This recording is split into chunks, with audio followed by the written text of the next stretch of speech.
Week 2 of Dana White's Contender series, and this is a very fun matchup between a couple of really hot prospects. We have Abdul-Kareem Al-Selwady. He's taking on George Hardwick in the lightweight division. Great fight, fun stuff. Guys, I know I'm looking a little disheveled. I've been out here doing all the tape study, getting all these fights compiled for you. I need a haircut, I need a shave, but gosh darn it, I've been working too hard to take the time. Here we are, we're breaking this one down, and I think you guys already probably have an idea where I'm leaning, but guess what? We're going to break it down anyway. We got George Hardwick coming in 5-0 in the last 5. He's only got one career loss. For Al-Selwady, he's got 4-1 in the last 5. Very different styles. So let's start with George Hardwick. He's a solid striker. He's got good kicks, likes the front kick up the middle, throws that. He does kind of throw his arms down when he does it, which usually opponents are far enough away.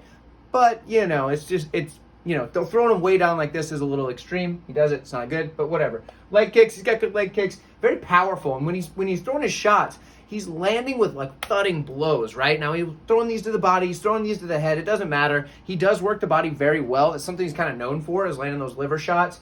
He does that with a high percentage of his strikes, where he's going to the body and he's going up top as well. So he's mixing that in. It's pretty even split between the two. He does have a tight guard, like right up here, but he eats a lot of jabs right down the middle because in MMA you got these tiny gloves and you can't block like you can with like big Muay Thai gloves. So he does eat some jabs down the middle. Not a lot of power shots, though, so that helps him quite a bit.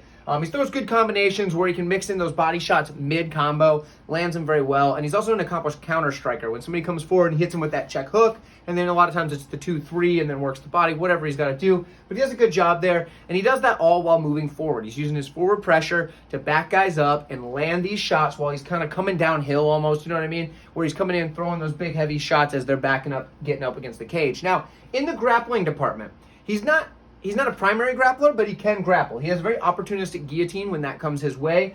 He's very good at picking his shots as well when it comes to the grappling. So when he's on top, working to get his stuff going, secures the position, takes the submission if you give it to him, but he secures the position and then starts picking his shots with ground and pound. When he sees an opening, boom, lands a big shot. But he doesn't just start giving that barrage, if you will, that flurry.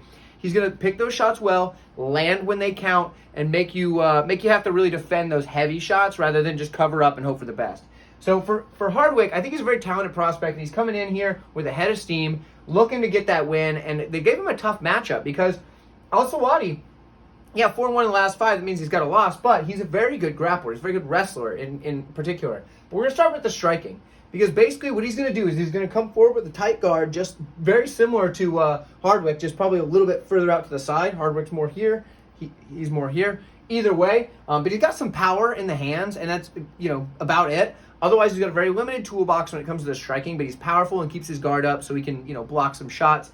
But his wrestling is where it's at. He's got a powerful double leg, but he's also very good at catching kicks. And we know Hardwick throws quite a few kicks, so a kick catcher like that could get a hold of the leg, work for the single, whatever he needs to do, but he does catch kicks. Now, he does work to take the mount the second the fight hits the mat. Once he gets you down, he's not spending time in guard or whatever. He's immediately trying to get to mount. That is where he wants to be. That is what he wants to work for, and he does it very well. He does that with quite a bit of efficiency, if you will. His top pressure is very good, and it's not like he just lays there. He puts a lot of pressure down on his opponent and uses that to make space, and then he can make space for his lower body, that is, so he can pass to the more advanced positions, whether he's getting into half guard, side control, over into mount. He puts that pressure down on the opponent so they can't wiggle and squirm, and that's when he gets those passes, and then that helps him get to the mount. But once he's on top and mount, holds you down heavy, uses his legs to flatten you out when need be, and then he starts landing some pretty solid ground and pound. And he prefers ground and pound over submissions.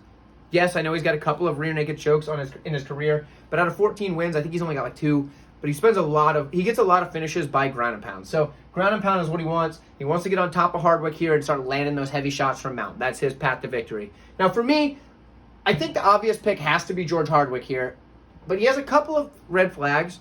One of which is he just never seems to feel any sense of urgency or be in a hurry to do anything in his fights, which kind of bothers me. I don't know what it is. He always just seems like he's just like, yeah, whatever, I'm going to come out here and do my stuff. And he's doing well, don't get me wrong, but like even when he land a big shot on a guy, he doesn't get that sense of urgency, like, oh man, I got to go finish this guy. He's casually, yeah, all right, I'm going to go finish him now.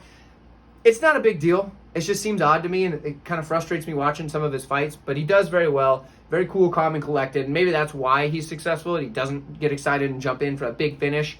But you know, George Hardwick, I like him quite a bit in this matchup. I think he's going to land those body shots, especially against a guy that doesn't really have the best striking arsenal. And I think when Al-Selwady starts shooting for takedowns, I think Hardwick's going to be able to A, possibly stuff the takedown, or B, start fishing for guillotines and make Al-Selwady uncomfortable to maybe end up on top for Hardwick or get that guillotine in himself. So for me, Hardwick has to be the pick, but let me know what you have, because if you're on the other side, I'd love to know why, and if you know something I don't, I'd love to hear from you in the comments. See you in the next one.